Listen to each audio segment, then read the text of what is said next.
Welcome to the deep dive. Today we're heading back to December 1944. Snow, the Ardennes forest. A really pivotal moment. Absolutely. We're talking about the Battle of the Bulge. Hitler's, well, his final big gamble. Right.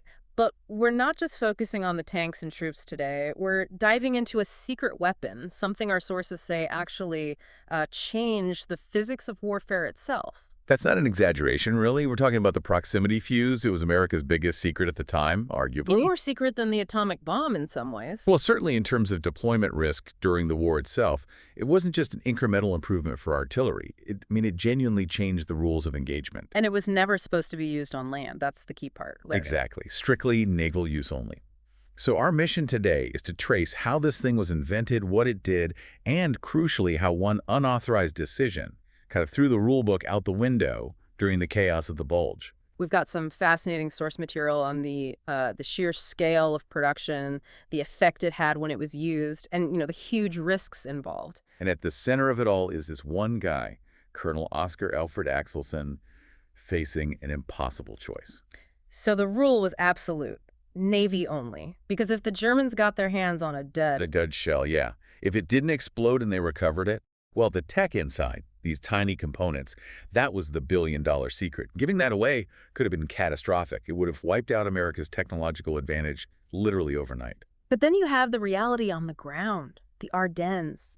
Thousands of American soldiers trapped, freezing, getting hammered. So Axelson had to weigh that risk, that huge strategic risk, against saving his men right there and then. That's the moment we're focusing on, the crisis, the tech, and how that decision really became a turning point. That's what we're going to unpack for you. Okay, so let's paint the picture first. The Battle of the Bulge. Why was this specific battle so critical? Why call it Hitler's last gamble? Well, by late 44, Germany was clearly losing. The Allies were pushing in for the West, the Soviets from the East. Conventional wisdom was Germany was basically spent. Resources depleted, manpower low. Exactly. Hitler conceived this incredibly ambitious, frankly desperate plan. He scraped together nearly 30 divisions, a lot of them elite panzer units, Waffen-SS. And aimed them at the Ardennes, which was not where the Allies expected a major attack. Precisely. It was considered a quiet sector. Yeah. Held by, relatively few American troops, some resting, some green units. The idea was a blitzkrieg, punch to the weak spot, race to the port of Antwerp. Cut off the British and Canadian armies in the north, split the Allied front. And hopefully force some kind of negotiated peace on the Western Front, allowing Germany to then focus everything east against the Soviets. It was audacious, to say the least. And the initial attack, it caused absolute mayhem, didn't it? The speed was just overwhelming. Completely. It was a major intelligence failure for the Allies, first off. But the chaos was immediate. The German spearheads moved fast, bypassed strong points, and just sliced through the lines. Communications just broke down instantly. Pretty much. Units were suddenly cut off, isolated. Command structures just, well, evaporated in some areas. You had companies, battalions fighting on their own, often with no idea where the enemy was coming from or where friendly forces were. Bastogne is the famous example, of course, being completely surrounded. Right, the 101st Airborne trapped there. But that was just one point. The chaos stretched all along this massive bulge in the Allied line. St. Vith, Elsenborn Ridge, pockets of resistance fighting desperate battles. And then there's the weather. Crucial element. Oh, absolutely critical. Thick fog, heavy snow, low clouds for days on end. And what did that mean? No Allied air support. Exactly. Before the Bulge, Allied fighter bombers basically owned the sky. They could hammer German tanks, supply lines, troop movements almost at will. Suddenly that massive advantage was gone, grounded. So it becomes a ground fight, pure and simple, in the mud, in the snow. In the frozen mud and snow. And this is a key point, you mentioned it earlier, that often gets overlooked in the sort of grand narrative. The ground was frozen solid. Why does that matter so much for artillery, the main weapon they still had? Because standard artillery shells back then used impact fuses. They explode when they hit something. Okay. On soft ground, the explosion digs a crater, sure, but the blast and shrapnel spread reasonably well horizontally. On frozen ground, though, much of that blast energy goes straight down, digging a deeper crater, or reflects almost uselessly upwards. The shrapnel doesn't spread out effectively across the surface where the enemy soldiers are. So if enemy troops are dug in, even shallowly, or just lying flat, the effectiveness drops dramatically. You might get a direct hit, but the area effect, the suppression effect, is much, much less. The frozen ground basically nerfed their primary support weapon. So recap the situation. Total chaos, comms down, units isolated, no air support, and the artillery they do have isn't working properly because the ground's like concrete. You got it. It's a nightmare scenario for the American troops. They're outnumbered in key sectors, outgunned by heavy German armor in places, and they can't effectively fight back with the tools they have. The situation was desperate. It screamed for something new, something different. Something that didn't rely on hitting the ground. Exactly, something that could beat the environment. Which brings us neatly to that something different. The proximity fuse, you said calling it just a fuse doesn't do it justice. Not at all. I mean, yes, it sits in the nose of an artillery shell where a normal fuse goes, but inside, it's a marvel of 1940s miniaturization. It was bleeding-edge technology. Like a tiny radar set crammed into a space the size of what? Roughly the size of a large thumb, maybe a bit bigger depending on the shell caliber. And think about what it had to do. It had its own power source, a battery activated by the firing shock. It had a miniature radio transmitter. It had a receiver. And it had the circuitry to analyze the signal and trigger the detonator. Okay, break down the physics. How did this tiny radar actually work in flight? So as the shell is flying towards the target area, the transmitter sends out a continuous radio wave, a specific frequency. This wave travels down, hits the ground, and reflects back up towards the shell. Like sonar, but with radio waves. Pretty much, yeah. The key is the receiver picks up this reflected signal. Now, because the shell is moving towards the ground, the reflected signal comes back at a slightly different frequency. It's the Doppler effect, the same reason a siren changes pitch as it passes you. Okay, I follow. The circuitry inside the fuse is designed to measure this frequency shift. As the shell gets closer to the ground, the time it takes for the signal to go down and back gets shorter, and the frequency shift changes in a predictable way. And it's calculating this constantly. Yes, and it's programmed to know.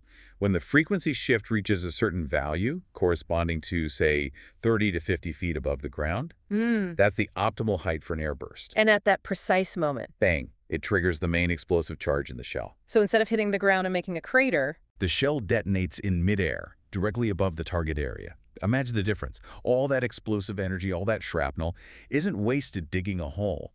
It sprays downwards and outwards in a lethal cone. covering a much, much wider area than an impact burst. Massively wider. Our sources consistently state it multiply the killing power against exposed or lightly dug-in troops by, well, estimates vary, but up to 50 times. 50. That's staggering. Suddenly, trenches, foxholes, they don't offer nearly the same protection. Not unless you have thick overhead cover like a deep bunker. A simple trench protects you from fire coming sideways. This fire was coming almost straight down. It rained shrapnel vertically. Which must have been terrifying for the German soldiers. You mentioned this death-from-nowhere effect. Utterly terrifying. Think about it from their perspective. For years, they'd learned to survive artillery. You hear the incoming shell. There's often a faint whistle or scream as it comes through the air. That sound is your cue. Dive for cover. You have maybe a few seconds. But with the proximity fuse, there's no warning sound of impact, because it never reaches impact. It detonates high above them.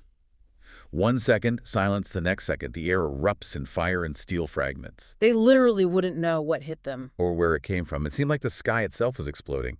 Imagine the psychological impact. It completely negates your training, your survival instincts. How do you defend against something you can't hear coming and that seems to ignore your cover? It caused panic. And all this capability was wrapped up in intense secrecy, a billion-dollar secret, you called it. Why so hush-hush? It sounds like something you'd want to use everywhere.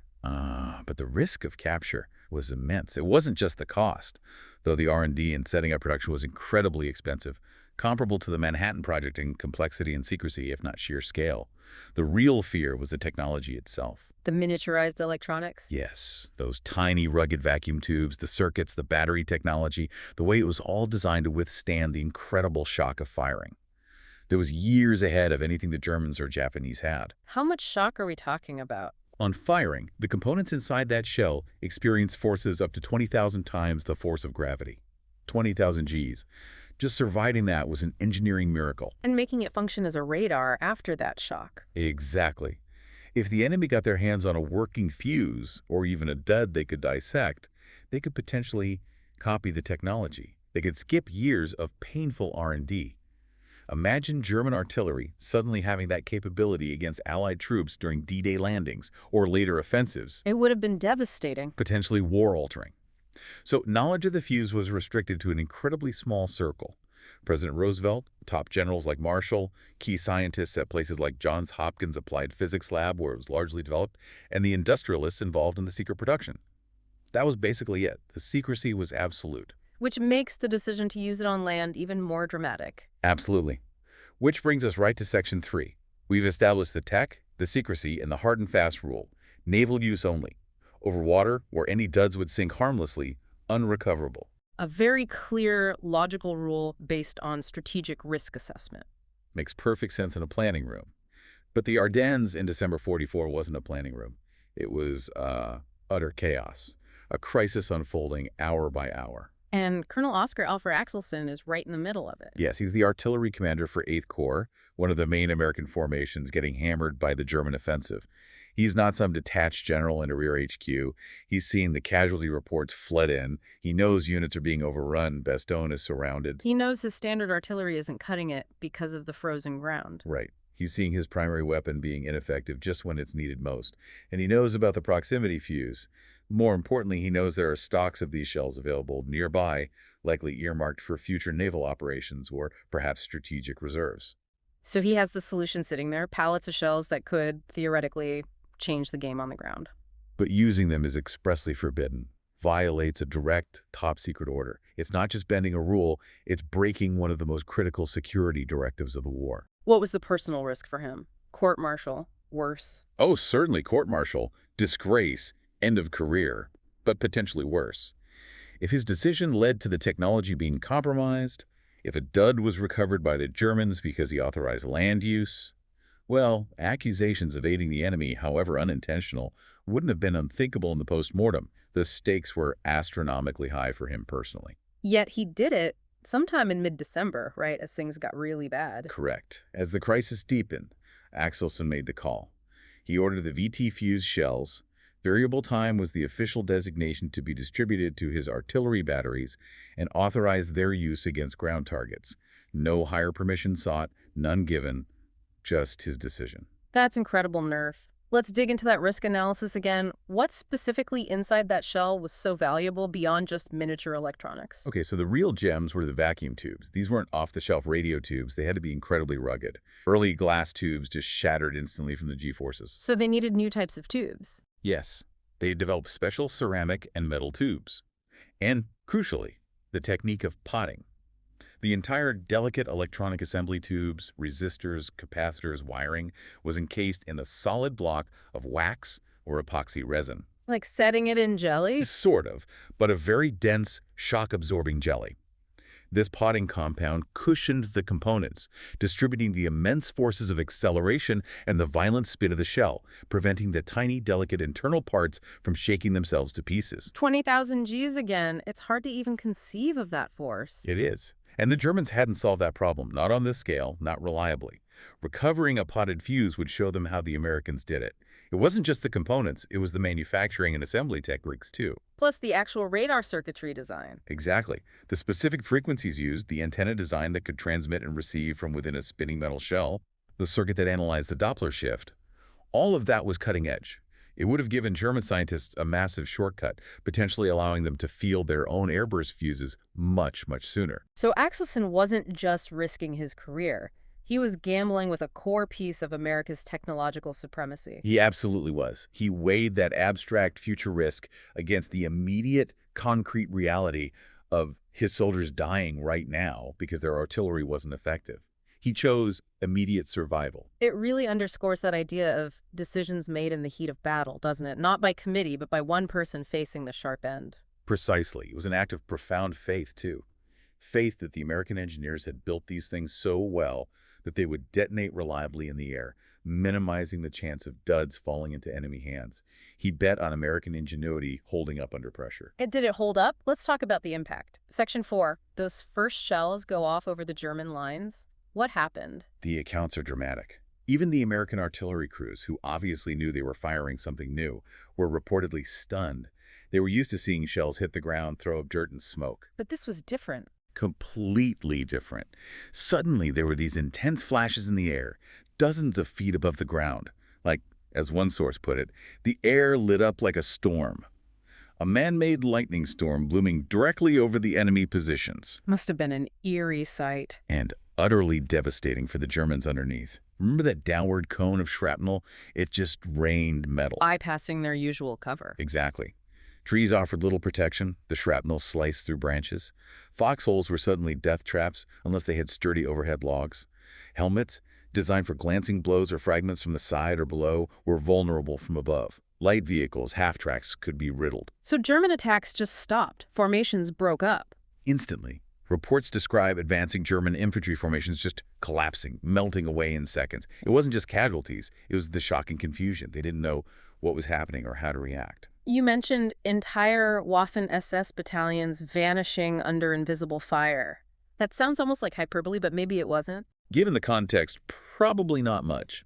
These were often units massing in assembly areas for an attack, maybe caught in relatively open ground or light woods. A well-placed salvo of these airburst shells could inflict catastrophic casualties very, very quickly across a wide area, much faster and more efficiently than conventional shelling. Do we have specific examples? You mentioned Malmedy earlier. Yes, near Malmedy, a scene of very brutal fighting and the infamous massacre. When the U.S. artillery started using the VT fuses there, German resistance purportedly crumbled. Their commanders were getting panic reports back.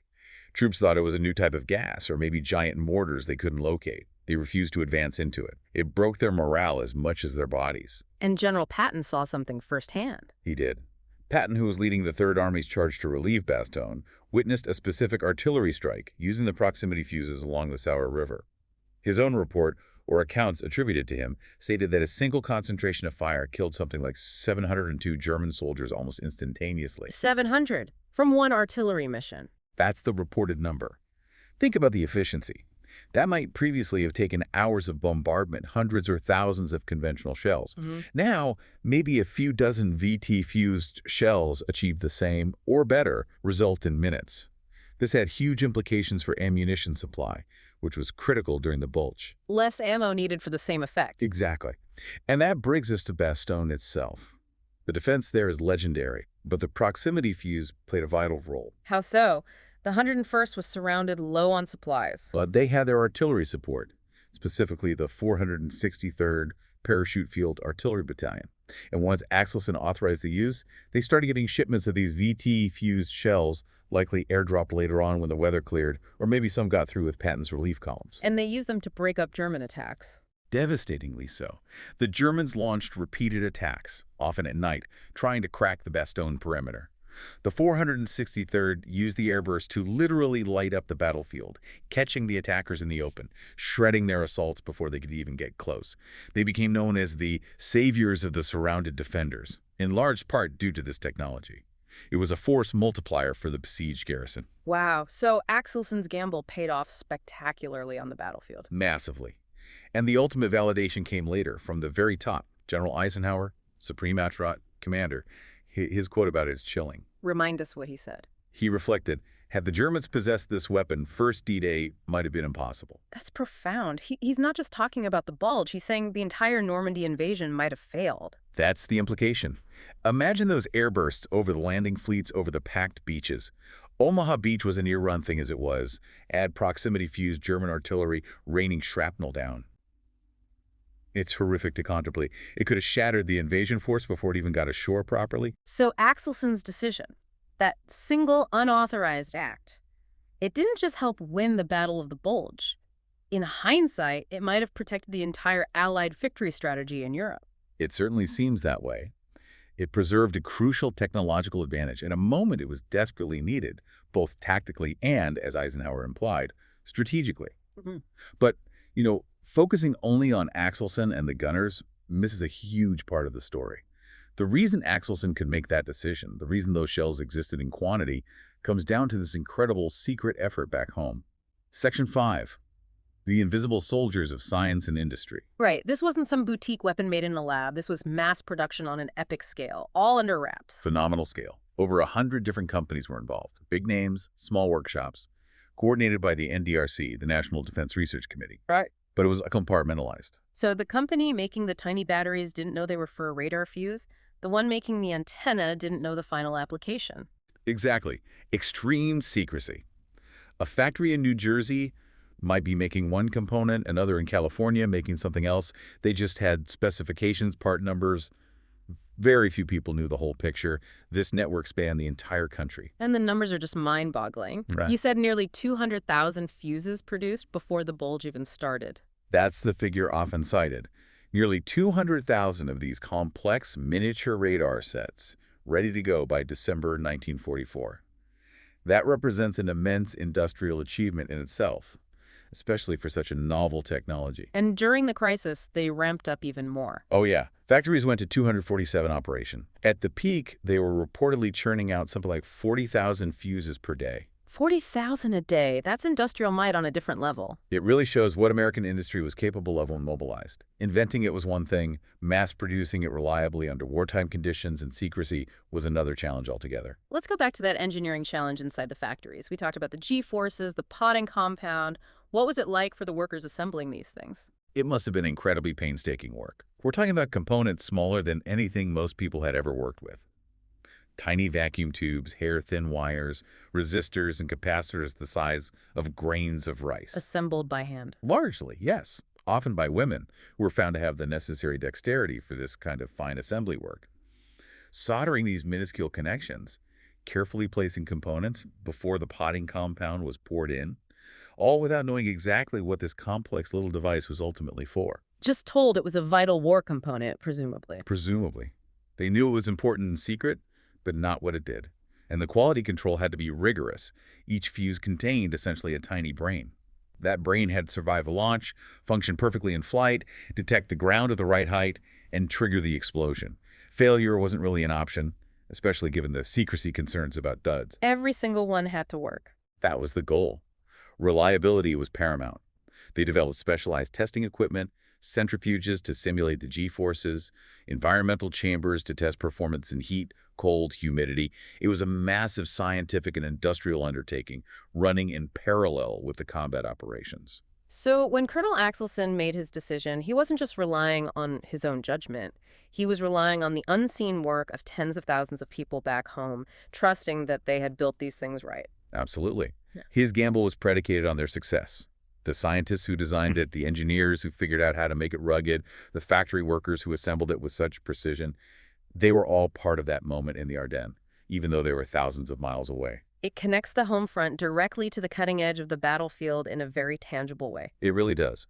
This fuse represents the point where technology started to dominate tactics in a new way. It wasn't just about having more guns or bigger guns, it was about having smarter guns. Each shell became, in a sense, an intelligent projectile. Capable of making its own decision when to detonate based on its environment. Exactly. That's a fundamental shift in the nature of warfare, and the Bulge was where it was dramatically unveiled on land. Okay, so let's try and wrap this up. We've covered the crisis, the technology, the decision, the impact, the production. What's the main takeaway for you looking back at this whole story? For me, the Battle of the Bulge is often remembered for the German desperation, the American grit, the siege of Bastogne, and rightly so. But technologically, it marks this critical moment.